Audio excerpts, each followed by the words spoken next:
শোনো, এখন থেকে শত্রুর মুখে আহার নয়, শত্রুর মুখে দেবে ছাই। এত কোটি কোটি মানুষের মধ্যে কোনটা আমার শত্রু আর কোনটা আমার মিত্র আমি বুঝবো কেমনে? দোয়া করি বোন, আপনারা যা হারাইছেন আল্লাহ যেন তার ৭০ গুণ ফিরিয়ে দেন। চলো মা, চল।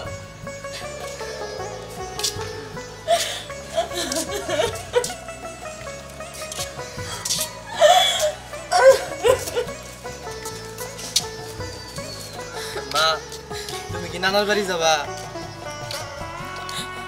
না রে বাজার, কোনো আত্মীয় স্বজনের বাড়িতেই যাব না। আল্লাহ যেহেতু রাস্তায় বাইর করছে, আল্লাহ যেইখানে নিয়ে সুখ পায়, শান্তি পায়, সেইখানেই যাবো। তাইলে মা, আমরা কই থাকবো? তোরা তো করে এই বুকে করে মানুষ করছি না, এই বুকেই থাকবি তোরা। তোর মা যেখানে যাইব তোরাও সেইখানেই যাবি। হে আল্লাহ, কি অন্যায় কি অপরাধ করছিলাম যে তার জন্য আজকে আমার 2 সন্তানরে দিয়ে রাস্তায় নামাইলা। তুমি কান্না করো না, তুমি কান্না করলে আমার খুব কান্না আসে। মানুষের ভালোবাসছি, মানুষের উপকার করছি, এটাই আমাকে অপরাধ রে মা। এটা যদি অপরাধ হয়ে থাকে তাইলে তাইলে রাস্তায় আমাদের জন্য ভালো। চল।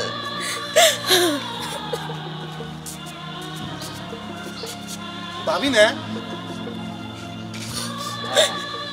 এই অসময়ে কনে যায় সে দেখি তো। ভাবি, আসসালামু আলাইকুম। তা এই অসময়ে কনে যা? কই যাই জানেন না? না তা জানবেন কেমনে? রাস্তায় নামাই দিয়ে তেমন জানবেনই না। এই আপনাদের মতন কিছু লোকের জন্য আমাদের মতন ভালো মানুষরা আজকে রাস্তার ফকির হয়ে গেল। দেখেন ভাবি, আমি আপনাদের আগেই কইছিলাম রানার সাথে মেয়ে বিয়া দিবেন দেন, কিন্তু আগেই টাকা পয়সা দিয়েন না। এই বাড়িটা বন্ধক রাইখে ওরে আগেই টাকা পয়সা দিয়ে দিছেন, এখন বুঝেন ঠেলা। আমাদের মতন ভালো মানুষগুলা আজকে রাস্তায় নামে সর্বোচ্চ সবকিছু হারায়, ভিটা মাটি সব হারায় আজকে আমি নিঃস্ব, একমাত্র আপনার কারণে। এখন শব্দ সামার হইছে তাই না? হ্যাঁ, রানার সাথে বিয়া ঠিক হইছে ভালো কথা, কিন্তু বাড়িটা বন্ধক রাইখে আগেই রানারে টাকা পয়সা দিয়ে নিছেন। আচ্ছা, রানারে যখন টাকা পয়সা দিছেন তখন কি আমারে কইয়া দিছেন? রানা ভাই বললো বাড়ি বন্ধক রেখে টাকা দেওয়ার জন্য, ব্যবসা করে রানা ভাই শোধ করবো। তা সত্য করলই না, উল্টা কোর্টের লোক আইসা আমাকে বাড়ি থেকে বাইর করে দিল। এখন তাইলে আমরা কই যাবো? বুঝবার পারছি তো, কোর্ট থেকে আয়া নিয়ে বাড়ির থেকে বাইর করে দিছে, তাইলে কোনে আর যাবেন? তাইলে একটা কাম করেন ভাবি, নন যাই, আমার বাড়িতে নন যাই। কি হলো ভাবি, তাইলে নন যায়? তাই না? আমি আমি কোনোদিনও যাব না। আপনার মতন শত্রুর মুখে আমি এক কাপড় ছাই দিলাম, ছাই। ও ভাবি, দোয়া করি আল্লাহ আপনাকে দিন দে, আপনি আমার মুখে এক কাপড় ছাই দিয়ে।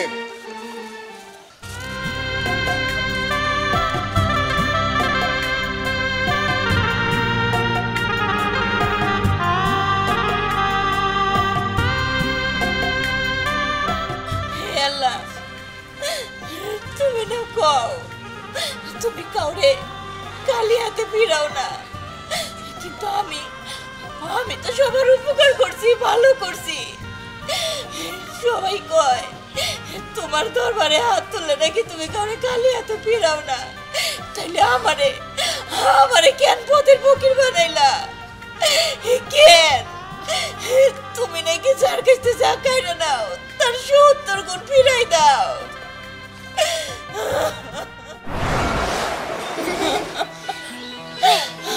তুমি ঠিকই বলেছো, আল্লাহ যদি কারো কাছ থেকে তাহলে বরঞ্চ তার 70 গুণ বেশি আরো ফেরত দেয়।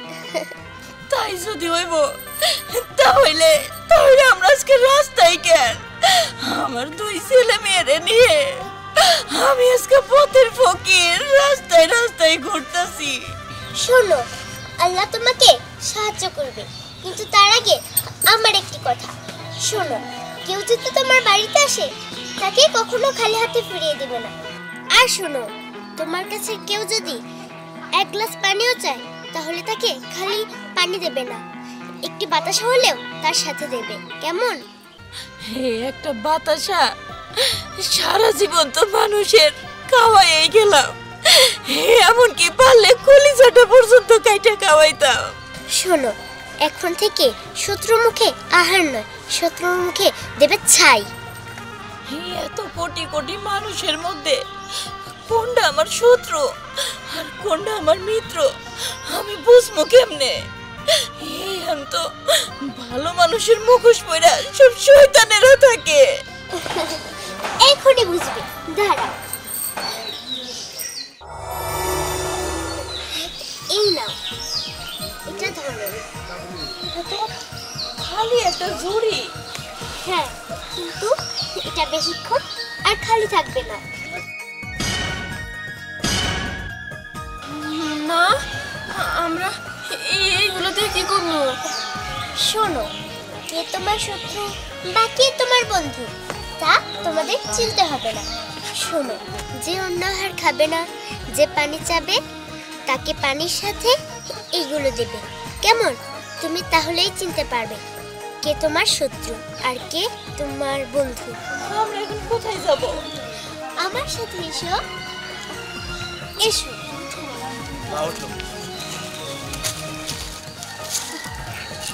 এসো, ভয় পেও না। তোমরা একে অপরের হাত ধরেছ, এবার আমার হাত ধরো। পড়ে যাবে। এবার চলো তাহলে যাওয়া যাক।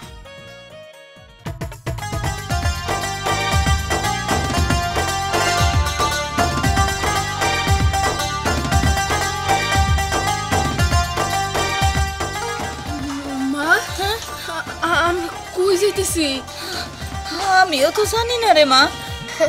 ভয় পেও না, আমি তোমাদের সুরক্ষিত স্থানে পৌঁছে দেব। দেখো কত সুন্দর এই দৃশ্য।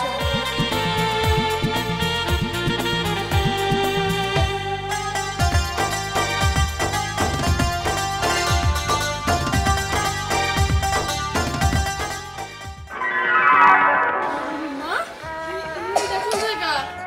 আচ্ছা, আমরা কোন জায়গায় আসলাম? এটা এটা আজকে থেকে তোমাদের বাসা। হ্যাঁ, আমাদের বাড়ি? হ্যাঁ, আমাদের বাড়ি মানে? তার মানে কি আজকে থেকে আমরা এই বাড়িতে থাকবো? ইচ্ছা করলে আমি তোমাদের বহুতল বাড়ি দিতে পারতাম, কিন্তু কেন দেইনি জানো? কারণ বহুতল বাড়ি দিলে তোমরা সেখান থেকে খুব অহংকারী হয়ে যেতে পারতে, তাই আমি তোমাদের সাধারণ একটা বাড়ি দিয়েছি। আর কোটিপতি হলেই যে সবার ঘরে সুখ থাকবে এমন তো কোনো কথা নেই। বন্ধু, তুমি তোমার হাতটা বাড়াও তো। হাত? হ্যাঁ, হাত।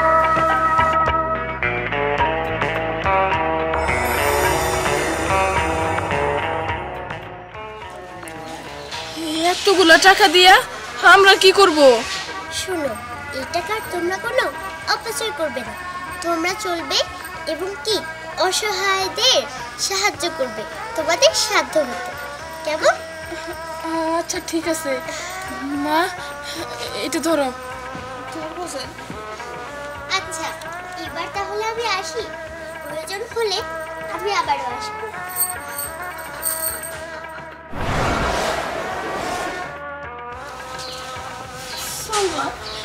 চল বাজার, ক্ষমা করে চলো। ঘরে যাই।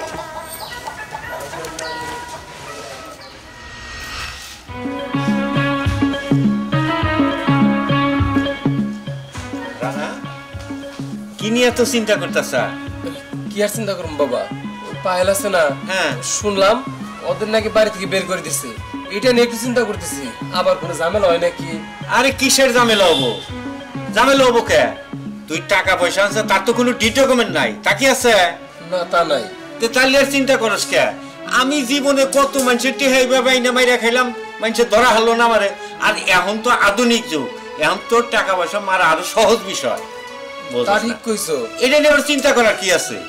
চিন্তা হলে আবার অন্যটা করতেছি। আমার তো বান্ধবী মেলাডি, কার কাছ থেকে টাকা পয়সা নেওয়া যায় তাই চিন্তা ভাবনা করতেছি কার টাকা পয়সা কোন বেশি আছে ওর দিকে যাবো। এটা চিন্তা বাদ দিয়ে দিচ্ছি আব্বা। শোন, তুই এই রাস্তায় হাঁট আর আমি এইদিকে দেখি কোন কোটিপতি বাপের একটা মেয়ে আছে। দেখে তোরে যদি একবার পছন্দ করি হারি, তাহলে ওই বাপের কাছ থেকে প্রয়োজনে 2 কোটি টাকা আনবো। আইনা তোরে বিয়া করার সুতায় টেহা আগে আনবো, বিয়ার আগে বুঝছ নাই? বিয়ার আগে আইনা টেহা ভেঙে ছেড়ে শেষ করবি, প্রয়োজনে মেয়ে ওটাও আনবো না। হবা তুমি ঠিকই কইছো। আর এই বাড়িতে তো অনেক দিন যাবো, একটা কাজ করো, এবার টাকা পয়সা আই না আমরা এই বাড়ি ছেড়ে চলে যাবো। এলাকার মানুষেরা যদি জিজ্ঞাসা করে বাপ বেটা কই গেছে, বলবো ঋণের তাই দৌড়ে চলে গেছে। এই তো সুন্দর বুদ্ধি। দেখ কাউসার, আমি কিন্তু খুব ভালো মতো খেয়াল করতেছি তুই পড়াশোনায় মন দিতেছিস না, সারাদিন খালি ঘোরাঘুরি, তাই না? চাচি চাচি মারে খুঁজতেছেন? শুনলাম তোমরা নতুন আসছো, তা কোনো অসুবিধা হইতেছে নাকি এলাকায়? না না, কোনো অসুবিধা নাই। এই এলাকায় কোনো সমস্যা হইলে আমারে বইল। এই এলাকায় তোমাদের জন্য 7 খুন মাপ, কোনো কিছু বললেই বলবা আমরা রাজ ভাইয়ের লোক। মনে থাকবো কথাটা? জি, মনে থাকবো। আচ্ছা আমি তাহলে এখন যাই, আমার আবার মেলা কাজ। না না, আপনার যাওয়া যাবো না। আমাগো বাড়ি থেকে খালি মুখে যাওয়ার নিয়ম নাই, কিছু খাইয়ে যান। আরে আমি তো খাই আসছি। না না, কিছু হইলেও আপনার খাইতে হইব। আচ্ছা এত কিছু যখন তো বলতেছো, 1 গ্লাস পানি দাও। আচ্ছা মা, 1 গ্লাস পানি নিয়ে আসো তো। কই গো? আমি গলার আওয়াজ আগেই শুনছি, এই জন্য আমি নিয়েই আসতেছিলাম। ধরো বাবা। আসসালামু আলাইকুম।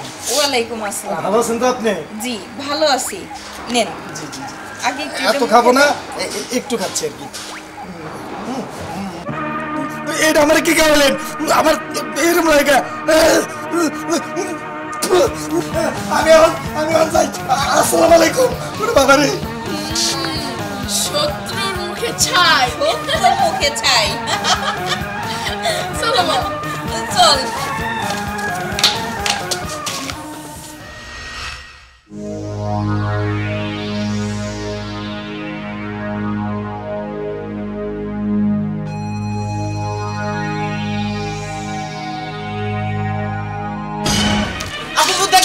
লোকটা তো পড়ে গেছে। ধর। আরে রে, উঠেন। ইসরে, লোকটা মনে হয় পড়ে গেছে। উঠেন।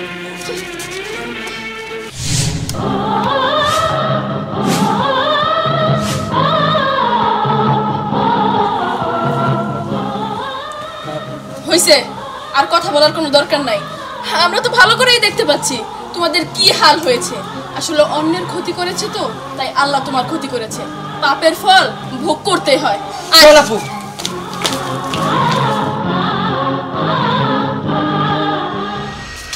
কিরে পায়েল,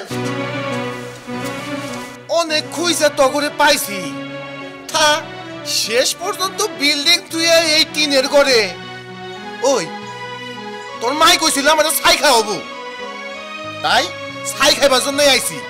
যা নিয়ে আয়, ছাই নিয়ে আয়। হ্যাঁ, আপনার আমরা ছাই খাওয়ামু, আপনি দাঁড়ান এখানে। মা, তুমি একটু ছাই নিয়ে আসো তো, শত্রুর মুখে না ছাই দাও। মা, এই তো এই যে ছাই আনছি। ভাবি সত্যি সত্যি ছাই নিয়ে আইছে। ও কবালে আজকে যা থাকে আজকে ছাই খামু। শোনেন কি শোনেন,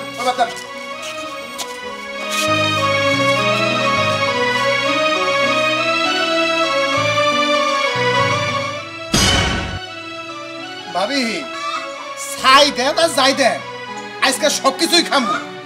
বিসমিল্লাহ, আলহামদুলিল্লাহ। এ তো দেখি ভাত।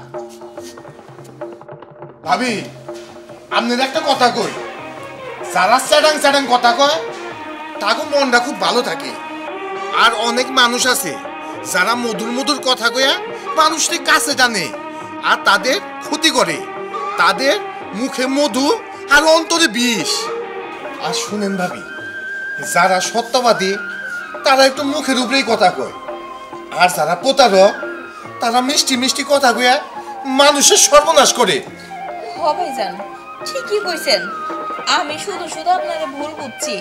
সব মানুষটা বিশ্বাস করে আমার মতন প্রতারণার ফাঁদে যেন আর কেউ না পড়ে। আরেকটা কথা মা, সত্যের জয় চিরদিনই হয়।